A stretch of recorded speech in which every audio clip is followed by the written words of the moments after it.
Hey guys, it's Simon with Trade and Perform Coaching doing a trade review for Thursday, July 9th.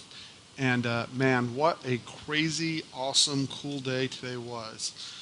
So let's kind of dive right into it. A couple things I want to talk about from the get go. First of all, I am gearing more of the room towards helping, well, not just smaller traders, but helping traders who want to learn how to trade futures use Nadex options to binary options to learn how to trade the swings in the market and have a lot less exposure risk wise. It's not. It simply allows someone to learn how to trade the zones and the scalp setups without having to take the same amount of risk that you would from a dollar point of view in a actual futures contract, and makes it a lot less stressful to put a trade on, watch what the results are in real time, and not get stressed out of your mind. So, at any rate, and which is essential for staying in a learning mode and becoming a good trader. So, that's one of the features that we've added to the room. And anyone who would like to come in and see what we're doing, simply send me an email to tradeandperform@gmail.com, and you're welcome to come in for 2 weeks free trial and see what it is that we're doing. And we did a lot of good stuff today. So let's jump into it. First of all, on the open, massive gap. Let's see if I can clean this up a little bit so everyone can see this here. Let's get rid of price retracement framework. There we go. That helps a little bit. And it was such a massive day. So first of all, huge gap overnight, right? What's the problem with the huge gap when we have it? Is that it is very hard to tell if we would continue to run to the upside, open and run, or if we would fall back in and make an attempt at half gap. Now, I'm going to start right away and say that I started off with a mental trading error. Normally, I try to completely ignore the news. I do not look at the economic data. I try not to read the news streams in the morning. I really kind of feel an attitude of, if you want to know what the news is, look at the chart. The chart will tell you, right? So let's go over a couple of basics coming in before I get to there. The general concept when we have a gap is, first of all, do we have an open drive higher? Open drive higher being categorized by 3 bars up. First 5-minute low tends not to get penetrated. And as the NYC tick comes in, this market tends to consolidate sideways and then get a pop to the upside. Wasn't certain that we were going to get an open drive higher because of the size of the gap. Of course, the inverse can happen too, right? Gap up, open drive lower. And that's essentially what we had here. If you'll look, there's a little confusion at first, but and this is an alternative mode, but this first 5-minute high never got penetrated, right? And we trended down all day long. The next question is can we hold half gap? Now, I did not think we were going to get to half gap, and here's where I made the mental mistake. I assumed because all the markets, really, when I looked at the news this morning, and I really didn't look at it, but you couldn't miss it really. Every market in the world had rallied. China had rallied, and I figured even if we pulled back, we were going to counter rally. And really, my upside target, my thought was, even if we pulled down, that we would come back up and hit this open gap. Now, additionally, I have a swing indicator, and even my swing indicator had given me a short entry. It would have been a beautiful short entry. As a matter of fact, it gave it to me right here. This is where I got that short swing indication. So I ignored it. I don't have anything else to say. I ignored it. As a matter of fact, if we look closely here, right out of the gate, and we called it in the room, first move into the zone, and I wanted to adjust this a little bit. There we go. And we're going to expand it out. You can see here, first move into the zone, 2061 and 3/4. We rotated right up to 2064.50. You easily got what our targets out of the zones are 2 points plus any trailers that you want to leave. We were easily able to get that target. Now, if you look at the basics of using the zones, you have first test, right? First test, big rotation up. Second test, third test breaks, right? That wasn't a shocker. But here's where I did make an error. I thought that we would come up and test again using the Nadex calls. We bought the 2067 calls, if my memory serves. I'm not going to go through my spreadsheet right now. 2067 calls for $27 a piece. Binary options expire at either 0 or 100, and they do trade in between. The idea being here is that even though we already got the trade in the futures contracts for 2 points, if you couldn't take the risk due to the volatility, you had a smaller risk, $27, right? If we rotated up to the 2067 level, which I thought was possible, this is a backside test of yesterday's high. You would have, and we made that rotation up, which wasn't extreme, right? 2061, all we needed was 6 points. You would have gotten a 3-to-1 risk-reward ratio. And the other thing that the Nadex options do is they eliminate the time frame. We had a full hour to let the market play around, and generally speaking, it significantly lowers the amount of stress you have. Now, here's where I made the mistake. I actually had my swing indicator was actually showing short. The zone had worked as advertised, first time in, rotation up, and so long story short, we got wiped out. These options went out at 0, but the day gets better. We'll go on. So first of all, at this point, when we don't get the response and we get caught back underneath yesterday's high, which was Wednesday's high, let's erase all this because it looks like garbage and move on here. Okay. At this point, I'm really scratching my head. I'm trying to figure out why it is that we are moving down. And there's only one reason for that. Okay. My philosophy says I ignore all the news. Whatever the news is, whatever its importance, it'll be priced into the market. The price action will tell me what's going on. And this price action said that we were going to rotate lower. The problem is I hung on to this theory way too long. Additionally, and in a frustrating fashion, I missed this turn. This was 2053 3/4. The zone was at 2053 1/4. I missed the entry by 2 ticks. Okay, when I get a rotation within 2 ticks of this location, generally speaking, a lot of frustration, right? So this option goes out at 0, and I pretty much do nothing in here because I cannot figure out what the heck, frankly, is going on at this point, right? And also, from a confusing standpoint, right, we had this open gap and this Globex low all the way down here, and all of this price action down here was just terribly auctioned yesterday. And when I don't know what's going on, I'm going to do less, generally speaking. So if you look, we came down. This zone almost got tested. I counted this as the first test. There's no long in this area. Additionally, all the way through New York lunch, we consolidate. This is a long consolidation. We're having lower lows, lower highs. And at this point, I do not have a swing long indication yet, right? We now break to the downside, come up. Here's 1 o'clock. Remember, we waved off this zone. We're now below prior day's high. We're below first hour's low. We come in and we continue to roll lower, and we finally get into this first touch of 2047. Now, I want to show something that's very important due to the volatility. What I consider the proper stop behind the zone is 2 points. That means from 2047 to 2045, the stop is 2043. Okay, and this is directly aimed at the guys in the room. If you use the stop, here we'll change this color or this style so everyone can see it. Guys, if you use anything less than a 2-point stop in a high volatility environment, you are going to miss some very nice counter trades. That being said, when we came in here, this is where our day got really good.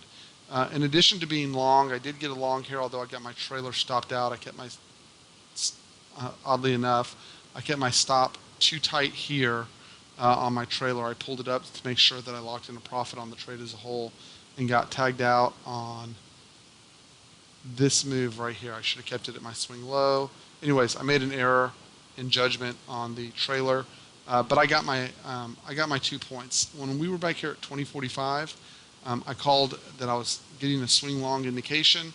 We bought the 2052 calls right here. Again, this is going back to the Nadex calls, and it's important. The option calls are important here for traders to be able to take risk. Look, when a whip like this costs you $200 per contract, it becomes difficult to put on size and manage risk, stay calm mentally, stay focused on what you're trying to achieve, and not get caught up in the almost in the kind of frenzied environment that we're in.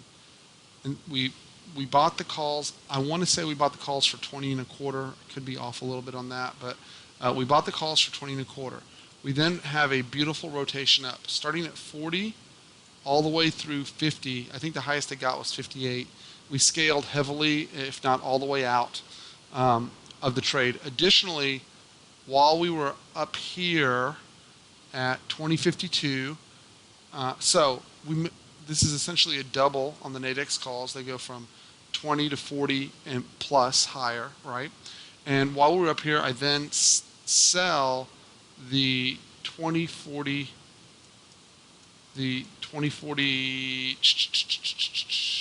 let's see, I want to say I sold the 2040, that's exactly what I did. I sold the 2040 calls while we were trading at 2052, right? It's a big stretch. On this rotation back down to the downside, I covered half of those. I sold these, I want to say, at either 84 or 85. They came down to 70. I was able to take 15 points of risk. Now here's the trick on this trade. I want to be clear on this setup. I sold the calls at 85. They came down, when we made this move down, they expired at 4:15 Eastern Time.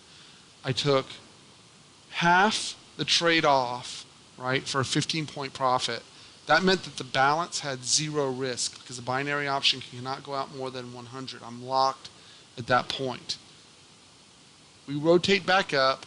I figure those options are toast. But then I noticed at the end of the day, we're starting to look weak, and I think we can roll to the downside. Now, a couple of things while we're up here, okay? It is very, very, very poor idea to generally bet on a close at the low of the day. If you'll go back and look, it occurs less than 3% of the time that we actually close on the low of the day. I thought today was an exception. Normally, you will never see me selling calls into the close. You will not see me shorting futures. Okay? There's a couple things behind this. The reason why I don't want to short the futures in a situation like this is what we're having go on right now, and I want to show that to you. It's late. I was exhausted, so I went home and slept, which is why this is coming out so late. But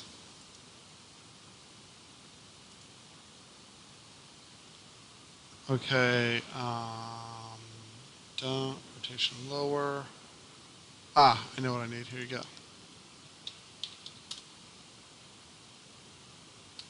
This was Asia Open and the run up. The fact that we got this call lower, okay, so the call was correct. Maybe I got lucky, maybe I didn't get lucky, but I thought that we could move lower. And so my point is, when we were up here, in addition to already having the free ride on the 2040 calls, which I thought were going to go out worthless on the second half, right? I already neutralized the trade. I could not lose money on that trade. Let me grab this here.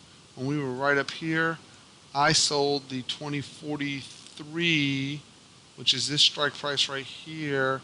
I sold the 2043 calls that expired at 4:15 East Coast time, and I believe I sold those for 82 or 84. Maybe it was 80 and a quarter. It was someone there. Again, I'm not going to pull up my sheet, but the point being is I needed this flush at the end of the day to make those trades work, but my risk was so small, right? My risk was essentially $18 per contract. Again, what's the difference here? Let's say we got the opposite of this, right? I get this, let's say this was the close instead of this being the close, right? One contract, and you get a rip like this in the wrong direction, right? This is a move from 2046 to 2058. 12 points. That's $600 a contract, right? Versus taking the risk of $18, right, maximum downside, and then you can very carefully measure out how much risk. Yes, this is aimed at guys that have smaller trading accounts that want to learn to trade the futures properly. And also, for that matter, there's no reason why you can't put on size even if you're a regular futures trader. Why would you want to be exposed to all that risk? You can't keep a tight stop in this environment. The whips were 3, 4, 5 points in a matter of moments, right? So this is a very nice alternative to being exposed to either very wide stops with a futures contract or just getting whipped and stopped automatically when you're in your trade. The point is, normally this move to the downside does not happen 90% of the time. I consider myself very blessed to have caught this trade, and I ended up covering these contracts. Both the 2040 I covered I believe for $10, and the 2043 calls I covered for $5.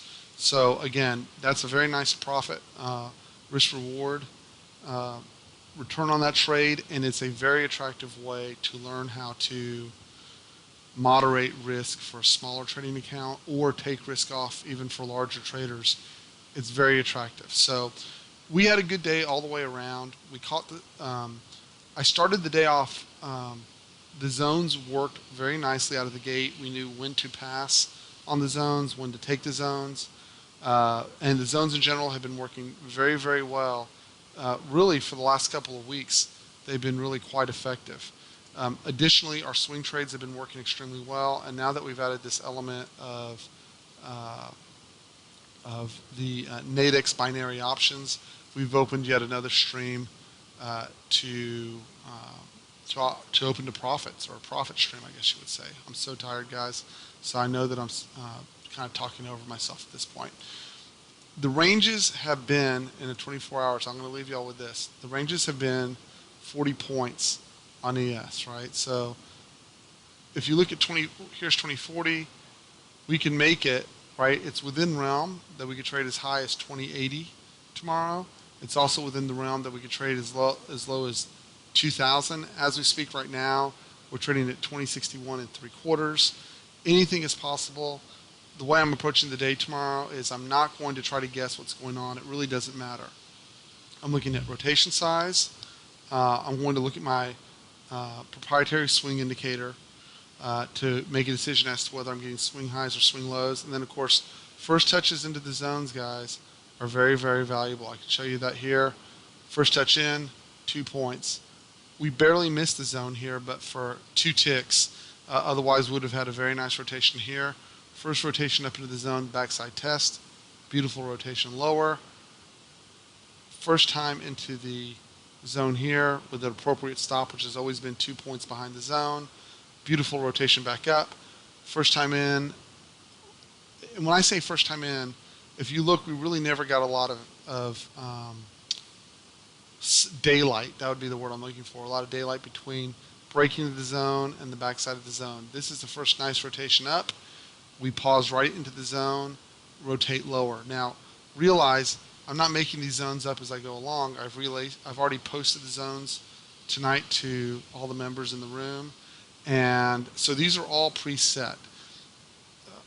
I want to address one more thing, right? The zones help address the 3 C's of trading, which are clarity, commitment, and composure when you're trading. Okay? Yes, on my first trade, on my first options trade, the trade got completely wiped out to 0. Not a big deal. It was balanced, sized appropriately, minimized risk, gave me plenty of time to let the trade work out, right? But my concept that I was coming to today was wrong. I really thought we were going to get up here and test this open gap, right?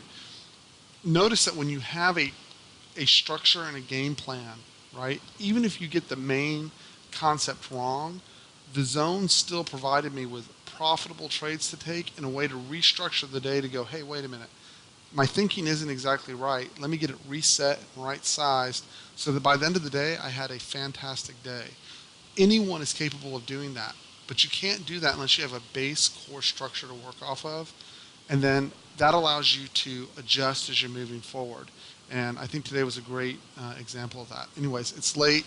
I'm tired. I'm going back home and going to bed. My name is Simon. I'm with Trade and Perform Coaching. My objective is to help traders move from being frustrated traders to consistent, profitable traders.